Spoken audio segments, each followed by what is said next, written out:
Breaking news చూస్తున్నాం. Medigadda కుంగుబాటుపై vigilance నివేదిక ready అయింది. మానవ తప్పిదం వల్లే డ్యామేజ్ అని అంచనాకు వచ్చింది. వరదలతో డ్యామేజ్ జరగలేదని, మానవ తప్పిదం వల్లే నష్టం జరిగినట్టు గుర్తించారు. అంతేకాదు కాంక్రీట్ స్టీల్లో కూడా నాణ్యత లోపం విజిలెన్స్ టీం గుర్తించింది. డ్యామేజ్ ప్రారంభమయ్యాక వచ్చిన మొదటి వరదకే పగుళ్లు వచ్చాయని తేలింది. పగుళ్లను రిపేర్ చేయాలంటూ వర్షాకాలానికి 10 రోజుల ముందే ఎల్ఐన్టీకి విజిలెన్స్ లేఖ రాసింది. అయితే ఆ లేఖకు ఎలాంటి స్పందన రాలేదని తెలుస్తోంది.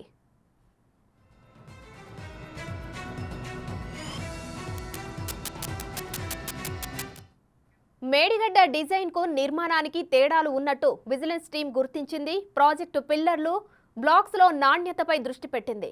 ఇప్పటికే శాంపిల్స్ ను ల్యాబ్ కు పంపించారు. ఇప్పటి వరకు మేడిగడ్డ నిర్మాణంపైనే విచారణ జరిగింది. త్వరలో పంప్ హౌస్లపై కూడా విచారణ జరిగే అవకాశం ఉంది. ఇక 2018 నుంచి మేడిగడ్డలో జరిగిన నిర్మాణంపై శాటిలైట్ డేటా అడిగింది. 2-3 రోజుల్లో విజిలెన్స్ చేతికి శాటిలైట్ డేటా అందే అవకాశం ఉంది.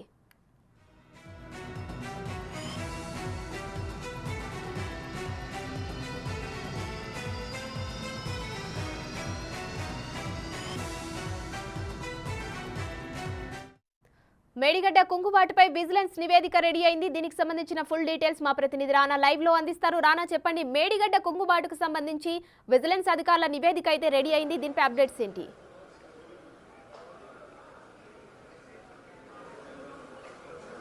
మేడిగడ్డ ప్రాజెక్టుపై దర్యాప్తు చేసినటువంటి విజిలెన్స్ సంచలనమైనటువంటి అంశాలని కూడా తన నివేదికలో పొందుపరిచినట్టుగా మనకు సమాచారం అవుతుంది. ముఖ్యంగా ఇది మానవ తప్పిదం వల్లే జరిగింది అనేసి కూడా నిర్ధారణకు వచ్చినట్టుగా తెలుస్తుంది. దాంతోపాటు ప్రకృతికి ఎటువంటి సంబంధం లేదు, వరదల వల్ల కూడా ఇది ఎటువంటి డ్యామేజ్ జరగలేదని కూడా వీరు అంచనాకు వచ్చినట్టుగా మనకు సమాచారం ఉంది. ముఖ్యంగా ఈ డిజైన్కి వీరి నిర్మాణానికి చాలా కూడా వ్యత్యాసం ఉందనేసి కూడా చాలా కీలకమైనటువంటి అంశాన్ని ఇక్కడ ప్రస్తావించారు. దాంతోపాటు ఈ కాంక్రీట్లో కానీ స్టీల్లో కానీ నాణ్యత లోపం చాలా వరకు ఉందని కూడా ఈ యొక్క నివేదికలో ఈ అంశాన్ని హైలైట్ చేస్తున్నట్టుగా మనకు సమాచారం ఉంది. దాంతోపాటు ఈ ప్రారంభం నాటికే ఈ పగుళ్ళు అనేది భారీ స్థాయిలో వచ్చాయి. ప్రారంభం నాటికి వచ్చినటువంటి ఏదైతే వరదలు వచ్చాయో ఆ వరదల వల్ల కూడా చాలా వరకు కూడా అప్పటికే ప్రాజెక్టు దెబ్బతింది.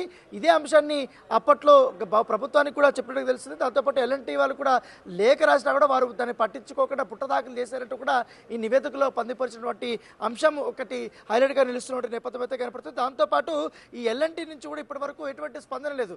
అనేక డాక్యుమెంట్స్ కూడా అడిగినప్పుడు కూడా ఇప్పటి నుంచి వారు పట్టించుకోలేదు, ఎటువంటి ఇన్ఫర్మేషన్ కూడా ఇవ్వలేదని కూడా దాంట్లో వారు నివేదికలు రాసినట్టుగా మనకు సమాచారం అవుతుంది. దాంతోపాటు ఈ ప్రాజెక్టు సంబంధించిన చాలా రికార్డులు కూడా ఇప్పటికే మాయమయ్యాయనే అంశాన్ని కూడా వాళ్ళు హైలైట్ చేసినటువంటి నేపథ్యం అయితే కనపడుతుంది. దాంతోపాటు ఇప్పటి వరకు ఈ ప్రాజెక్టు సంబంధించిన పిల్లర్లు కానీ ఈ బ్లాక్స్ సంబంధించిన నాణ్యత పైన కూడా వారు ప్రత్యేకమైనటువంటి దృష్టి పెట్టినట్టుగా సమాచారం అవుతుంది. దాంతోపాటు ఇప్పటి వరకు త్వరలో పంప్ హౌజులపై కూడా విచారణ చేపట్టాలని కూడా ప్రభుత్వం భావిస్తున్న నేపథ్యంలో అదే అంశాన్ని కూడా ఈ యొక్క నివేదికలో పొందుపరిచినట్టు తెలుస్తుంది. విజిలెన్స్ డిపార్ట్మెంట్ దానిపైన కూడా విచారణ చేయబోతుందంటూ కూడా అంశాన్ని హైలైట్ చేసిన పరిస్థితి కనపడుతుంది. దాంతోపాటు 2018 నుంచి మేడిగడ్డలో జరిగిన నిర్మాణంపై శాటిలైట్కి సంబంధించినటువంటి డేటా అనేది ఇప్పటి వరకు అడిగారు. ఆ డేటా అనేది 2-3 రోజుల్లో విజిలెన్స్ చేతికి వచ్చింది కాబట్టి వస్తే కంపల్సరీ కూడా మరొక కొత్త కోణాలన్నీ వెలుగు చూసే అవకాశం ఉన్నట్టుగా మనకు సమాచారం అవుతుంది. దాంతోపాటు మొదట 1 నుంచి 5వ నెంబర్ పిల్లర్ వరకు కూడా ఈ పొగుళ్ళు అనేది ఉంది.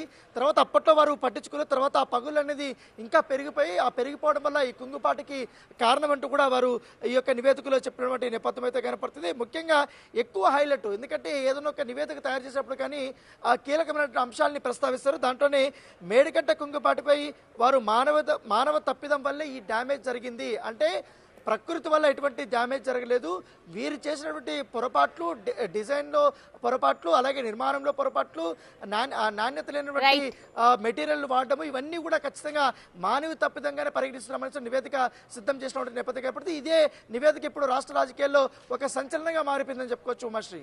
Right, thank you Rana.